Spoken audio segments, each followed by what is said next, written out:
Minha rapaziada, Vitorinha no volante, Traune na análise. Alguma coisa caiu aqui atrás. É uma planta. Minha mochila. Será que vazou a água da minha mochila? Olha, se vazar água, vai virar lama, porque tem terra de areia, de planta aí. Eu acho que abriu. Vai tomar no cu, Daniel. Salve, galera! Meus amantes de Matheus Martins. E aí, rapaziada?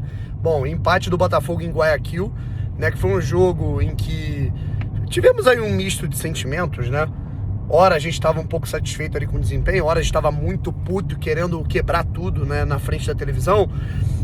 Em alguns momentos a gente estava irritado com a falta de iniciativa. Em outros momentos a gente estava pressionando, falando, caramba, dá pra virar, né? E esse é o problema, na minha opinião, desse Botafogo do Martin Anselmi. Eu acho que é um Botafogo que ele é muito instável, ele é muito inconstante, ele não consegue ser linear durante o jogo. Tipo assim, tem jogos que, óbvio, você vai ganhar, tem jogos que você vai perder, mas é como, por exemplo, o jogo contra o Grêmio, que o Botafogo fez um brilhante primeiro tempo e durante 15 minutos do segundo o Botafogo toma 4 gols, né? Um apagão total, né? Não comparando o que aconteceu naquele jogo, né? Mas o Botafogo começa bem a partida, né? O Botafogo começa bem o jogo, começa dominando, criando oportunidades, errando ali, no último passe. Eu vou citar o Matheus Martins como um tópico específico à parte, tá? Mas aí breca numa situação que é um problema do Botafogo, né?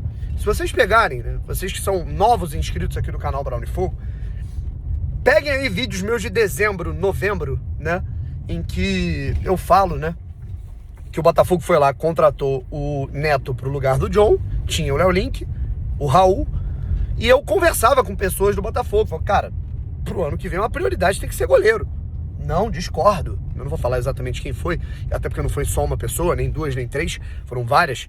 Não, o departamento de futebol do Botafogo tem várias pessoas, das mais as influentes, né, aos coadjuvantes, digamos assim, ao chão de fábrica. Concordo não, discordo. Acho que a gente tem que ter confiança aí. O Neto é um goleiro de Europa e tal. Não, o Léo Link é um goleiro promissor, jovem e tal. Cara, vai dar merda. Não digo nem pelo Léo. Eu acho que o Léo é um bom suplente pro Botafogo.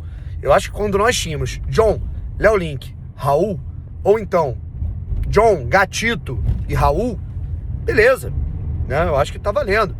A gente tinha um puta goleiro nível de seleção brasileira, um goleiro suplente que ele podia quebrar um galho em algumas partidas, e o terceiro goleiro um pouco mais experiente, um quarto goleiro um pouco mais jovem. Agora é isso, né, cara? O Botafogo ele contratou um goleiro que, inclusive, é até uma temática, né, que a gente tem, que pode estar indo pro Corinthians, é um tema de vídeo para amanhã, né? A gente tem John Textor, Neto, Júnior Santos, tem várias paradas aí pra gente falar. E o Léo Link é aquele goleiro que ele vai fazer 3 partidas boas, mas na quarta ele vai fazer uma merda, né? O Léo já estava sendo pressionado na saída de bola, né? Eu acho que é uma crítica também à própria saída de bola do Anselmi. Os jogadores estavam acionando o Léo, estava demorando, ele acabou errando. Além disso, ele estava adiantado, ele falhou 3 vezes no mesmo lance, né? É aquilo, cara, o Botafogo ele não tem um goleiro titular, não adianta. O Botafogo ele vive aquilo que viveu, por exemplo, em 2006, quando alternava Max, Lopes, né? O Botafogo vive aquilo que viveu, por exemplo, em 2007, era Max, Lopes, Júlio César, aí contratou o Roger, 2008, Renan, Castilho. É complicado, cara, né? E aí sai o gol do Barcelona, a partir dali o Botafogo desmorona. O Botafogo o Botafogo ele tinha uma ideia no início do jogo, saída de bola, algumas movimentações interessantes, superioridade numérica. Só que aí, cara, a gente tá falando de um treinador que é o César Farias, inclusive, né, interessante. O César Farias é um treinador que ele quase veio pro Botafogo em 2020, lembram disso? Que o Botafogo contratou o Ramon Dias. E antes disso, o Botafogo tava cotado para contratar um técnico da seleção boliviana, né? Era o César Farias, né? Mas o Botafogo não conseguiu pagar a multa, teve uma questão de documentação, ele acabou não vindo. Inclusive foi expulso, né? Agrediu o Barbosa, foi expulso do jogo, não estará no banco no jogo contra o Botafogo no Newton Santos. E não foi a primeira vez que ele fez isso. Ele já bateu, caiu na porrada com 2 jogadores, né? Um cara muito piroca da cabeça. E aí, cara, onde é que eu tava? Falando sobre o César Farias, que quase veio pro Botafogo. E o César Farias ele já enfrentou várias vezes, né, o Anselmi no Campeonato Equatoriano.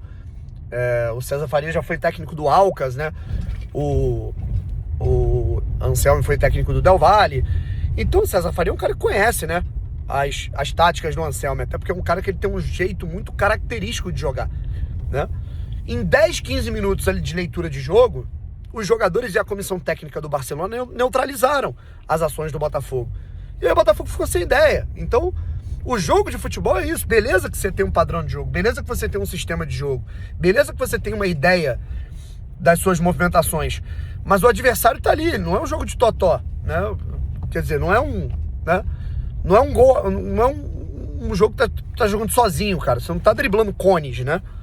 Do outro lado, você vai ter um adversário que ele vai ler o seu jogo e ele vai dar um contragolpe tático. E aí você tem que estar atento para você neutralizar isso antes de uma parada técnica ou antes mesmo até de um intervalo. E aí com isso, né, o Botafogo é pressionado até o fim do primeiro tempo e na reta final o Barcelona dá uma cansada e aí a gente teve o Matheus Martins, né, cara, que irrita, perde bolas ali inexplicáveis, é um cara irritante, ok, mas não dá pra falar muito. No primeiro tempo ele já dava alguns indícios de que ele tava fazendo algumas coisas certas, né? A gente teve ele deixando o Danilo na cara do gol e o Danilo com toda a qualidade que tem, a gente sabe, né, da capacidade que tem o Danilo, né, pra jogar, mas ele não pode perder um gol desse num jogo decisivo, numa partida de pré-Libertadores, um jogo de mata-mata, é inadmissível se perder um gol desse. E o Montoro, cara, vou te falar, irmão, assim, a última boa partida do Montoro com a camisa do Botafogo foi contra o Cruzeiro, de verdade, além daquele passe, aquela cavadinha, né, na assistência pro Danilo naquele jogo contra o Grêmio. Já contra o Grêmio ele já não tinha ido bem. E, cara, não é só não ir bem, porque um jogador jovem oscila. Mas me irrita um pouco a falta de tesão do Montoro jogando futebol. Sabe, tá me irritando muito isso. A falta de esforço dele. Com a bola, que ele é um cara que ele tá aquela toqueira, uma febre do Tuco Correia. E sem a bola é impressionante, ele não faz questão de marcar absolutamente ninguém e foda-se, né? É incrível o quão mal passa o Telles, né, com a ausência de marcação do Montoro. E não adianta o Telles dar esporro, chama atenção, não tá nem aí.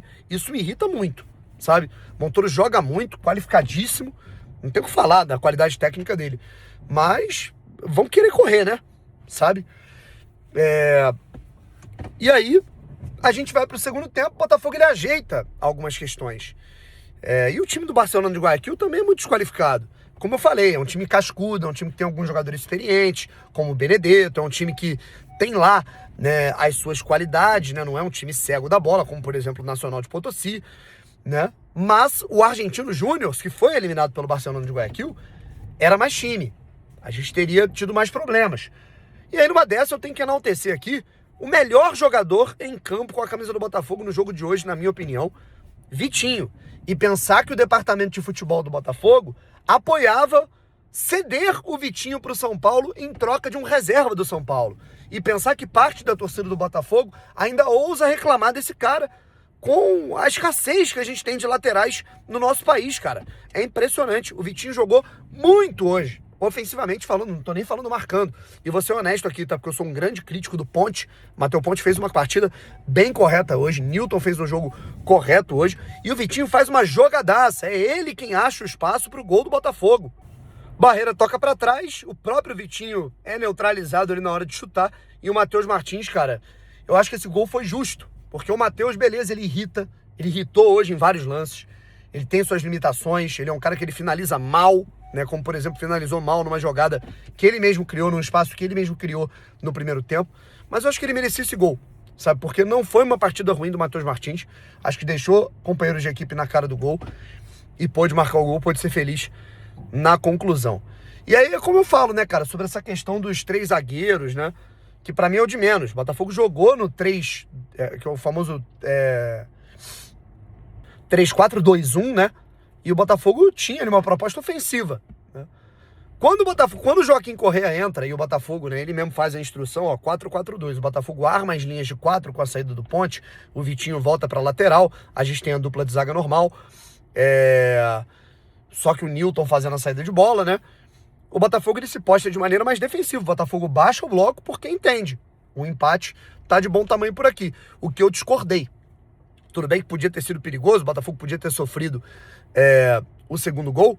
De todo modo, né? A gente podia ter marcado esse gol da virada, cara. Dava pra virar essa partida, tínhamos a condição de virar esse jogo, cara.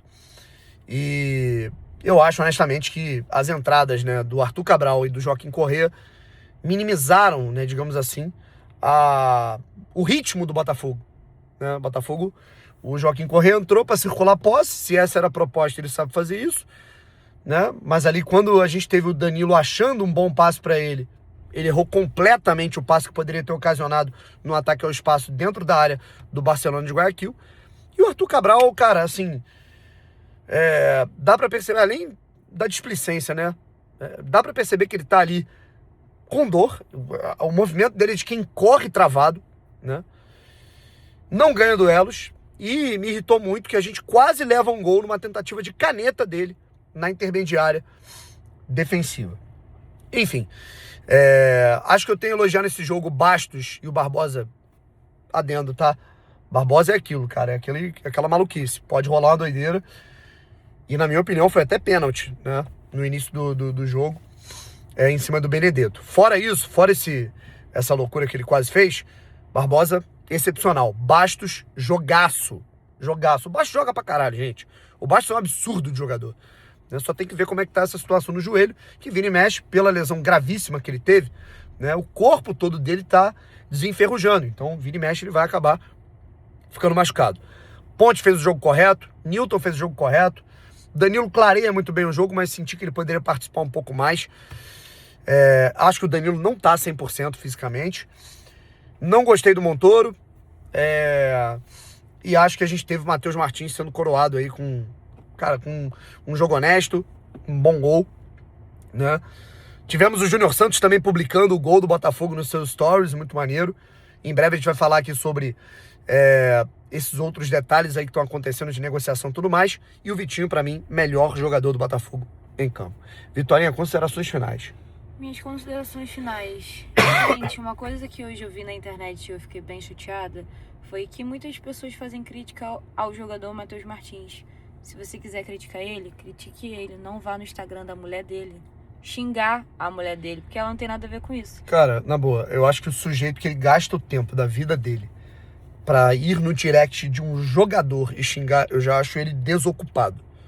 O cara que ele faz isso com um familiar, com um filho, com um pai, com uma esposa, com um esposo, esse sujeito é um lerdo que ele não consegue conviver em sociedade. Ele é um completo de um lerdo.